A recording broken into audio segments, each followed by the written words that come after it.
अगर मैं आपको बताऊं, इंडिया ए और श्रीलंका ए के बीच खेली जा रही ट्राई नेशन ए सीरीज 2026 का पहला मुकाबला बेहद दिलचस्प रहा। डम्बुला के मैदान पर खेले जा रहे इस मुकाबले में इंडिया ए में शानदार बल्लेबाजी करते हुए 50 ओवर में 6 विकेट के नुकसान पर 277 रन बनाए। स्कोर कार्ड को देखने के बाद ये कहा जा सकता था कि भारतीय टीम ने शुरुआत में लड़खड़ाने के बावजूद जिस तरह वापसी की वो काबिल ए तारीफ है। खासकर ऋतुराज गायकवाड़ की शतकीय पारी और कप्तान तिलक वर्मा की जिम्मेदार बल्लेबाजी ने इंडिया ए को एक मजबूत स्थिति में पहुंचा दिया। दोस्तों, इस मुकाबले की शुरुआत टॉस से हुई, जहां इंडिया ए के कप्तान तिलक वर्मा ने टॉस जीतकर पहले बल्लेबाजी करने का फैसला किया। यह फैसला इसलिए भी महत्वपूर्ण था क्योंकि डम्बुला के पिच पर दिन चढ़ने के साथ बल्लेबाजी थोड़ी आसान हो जाती है, जबकि दूसरी पारी में स्पिन गेंदबाजों को मदद मिलने लगती है। ऐसे में इंडिया ए की कोशिश थी कि पहले बल्लेबाजी करते हुए बड़ा स्कोर बनाई जाए और फिर अपने गेंदबाजों के दम पर मैच को नियंत्रित किया जाए। मैच शुरू हुआ और भारतीय टीम की ओर से प्रभसिमरन सिंह और वैभव सूर्यवंशी ओपनिंग करने मैदान पर उतरे।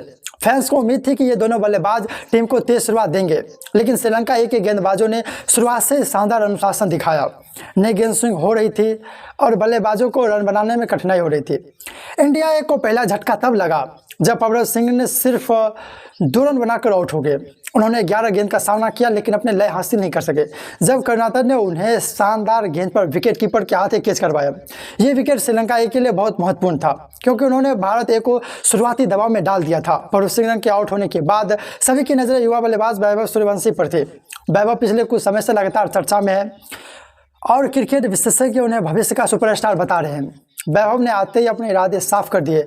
उन्होंने कुछ आकर्षक चौके लगाए और गेंदबाजों को दिखा दिया कि वो आक्रामक क्रिकेट खेलने वाले खिलाड़ी है। उन्होंने केवल 12 गेंदों में 14 रन बनाए और 3 चौके जड़े। हालांकि उनकी पारी ज़्यादा लंबी नहीं चली, लेकिन जितनी देर वो क्रीज पर रहे उन्होंने दर्शकों का भरपूर मनोरंजन किया।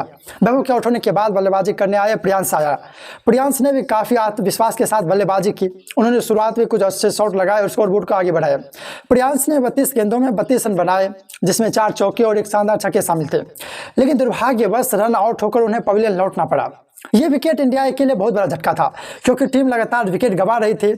एक समय ऐसा लग रहा था कि इंडिया ये मुश्किल फंस सकती है। शुरुआती 3 बल्लेबाज पवेलियन लौट चुके थे और श्रीलंका ए के गेंदबाज पूरी तरह हावी नजर आ रहे थे। लेकिन क्रिकेट का यही तो मजा है, जब एक टीम दबाव में होती है तभी कोई खिलाड़ी आगे आकर मैच का रुख बदल देता है। इंडिया ए के लिए जिम्मेदारी संभाले ऋतुराज गायकवाड़ और कप्तान तिलक वर्मा ने। दोनों बल्लेबाजों ने शुरुआत में पहुंच संयम दिखाया। उन्होंने जोखिम भरे शॉट खेलने से बचते हुए पहले पारी को स्थिर किया। धीरे धीरे दोनों ने रन गति बढ़ाना शुरू किया और श्रीलंका ए के गेंदबाजों पर दबाव बनाना शुरू किया। दोनों के बीच शानदार साझेदारी देखने को मिली, जिसने भारत ए को मैच में वापस लाया। और बात करते हैं इस मैच के सबसे बड़े हीरो ऋतुराज गायकवाड़ की। ऋतुराज ने एक ऐसी पारी खेली जिसे लंबे समय तक याद रखा जाएगा। उन्होंने शुरुआत से लेकर अंत तक अपनी क्लास दिखाई। उनकी बल्लेबाजी में धैर्य भी था, तकनीक भी थी और आक्रामकता भी। उन्होंने 114 गेंदों का सामना करते हुए 101 रन बनाए। इस दौरान उनके बल्ले से 6 चौके और 3 शानदार छक्के निकले। ऋतुराज ने स्पिन गेंदबाजों के खिलाफ बेहतरीन फुटवर्क दिखाया और तेज गेंदबाजों को भी मौका मिलने पर बाउंड्री के बाहर भेजा। सबसे खास बात यह है कि उन्हें कभी जल्दबाजी नहीं दिखाई। उन्होंने परिस्थितियों के अनुसार बल्लेबाजी की और जब टीम को उनकी ज़रूरत थी तब जिम्मेदारी उठाई। उनका शतक इंडिया की पारी की नींव साबित हुआ। अगर ऋतुराज ये पारी नहीं खेलते तो शायद इंडिया ए 230 या 240 रन के आसपास ही रुक जाती, लेकिन उनकी शानदार बल्लेबाजी की वजह से टीम 277 रन तक पहुंचने में सफल रही। ऋतुराज के साथ साथ तिलक वर्मा की भी जितनी तारीफ की जाए उतनी कम है। कप्तान के रूप में उन्होंने आगे बढ़कर जिम्मेदारी निभाई। उन्होंने 97 गेंदों का 60 रन बनाए। ये कोई विस्फोटक पारी नहीं थी, लेकिन यह बेहद महत्वपूर्ण पारी थी। जब विकेट लगातार गिर रहे थे तब तिलक ने एक छोर संभाल कर रखा। उन्होंने ऋतुराज का बेहतरीन साथ दिया और दोनों के बीच हुई साझेदारी ने श्रीलंका ए के गेंदबाजों को निराश कर दिया। तिलक की पारी ने केवल 2 चौके और 1 छक्का शामिल था, लेकिन उनकी बल्लेबाजी का महत्व स्कोर कार्ड से कहीं ज़्यादा था। जब यह साझेदारी टूटी तब तक इंडिया ये मैच में मजबूत स्थिति हासिल कर चुकी थी। इसके बाद बल्लेबाजी करने आया आयुष बदौनी ने आते ही रन गति बढ़ाने की कोशिश की। उन्होंने 18 गेंदों में 24 रन बनाए और कुछ आकर्षण शॉट भी लगाए। उनकी पारी ने इंडिया ए को अंतिम ओवरों के लिए अच्छी स्थिति में पहुंचा दिया। लेकिन दोस्तों, असली धमाका तो सूर्यांश शेरगिल ने किया।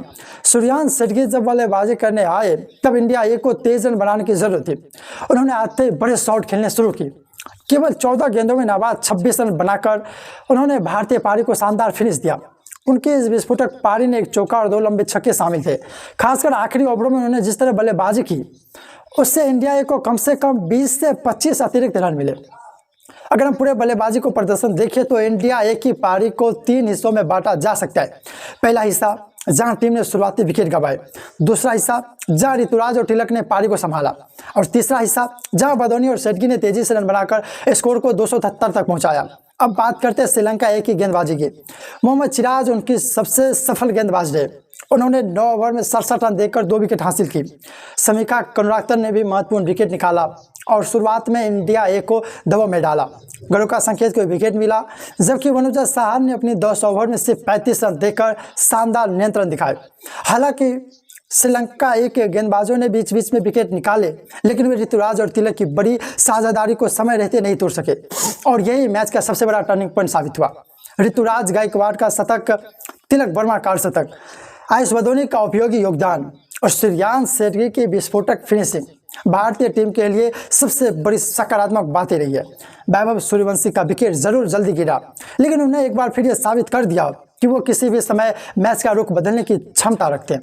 यही वजह है कि आने वाले मुकाबलों में फैंस की नज़र एक बार फिर इस युवा बल्लेबाज पर टिकी रहेगी, और सभी को उम्मीद होगी कि अगली बार वो अपने शानदार शुरुआत को बड़ी पारी में बदलकर टीम के लिए और भी बड़ा योगदान देंगे। वैभव सूर्यवंशी ने इस मुकाबले में सिर्फ 12 गेंदों में 14 रन बनाए, जिसमें 3 बेहतरीन चौके शामिल रहे। हालांकि उनकी पारी ज़्यादा लंबी नहीं चल सकी, लेकिन जितनी देर तक वो क्रीज पर मौजूद रहे उन्होंने अपने आक्रामक अंदाज से दर्शकों का भरपूर मनोरंजन किया। दोस्तों, अब आपकी बारी है। क्या आपको लगता है इस मुकाबले की सबसे अच्छी पारी किस खिलाड़ी की लगी है? अपनी राय कमेंट सेक्शन में ज़रूर बताएं। अगर आपको हमारी हाईलाइट मैचेज पसंद आए हो तो वीडियो को लाइक करें, शेयर करें, चैनल को सब्सक्राइब करें और बेल आइकन जरूर दबाएं, ताकि क्रिकेट की हर बड़ी खबर और मैच अपडेट्स आप तक पहुंचे। धन्यवाद दोस्तों, मिलते हैं आपसे अगली वीडियो में। धन्यवाद।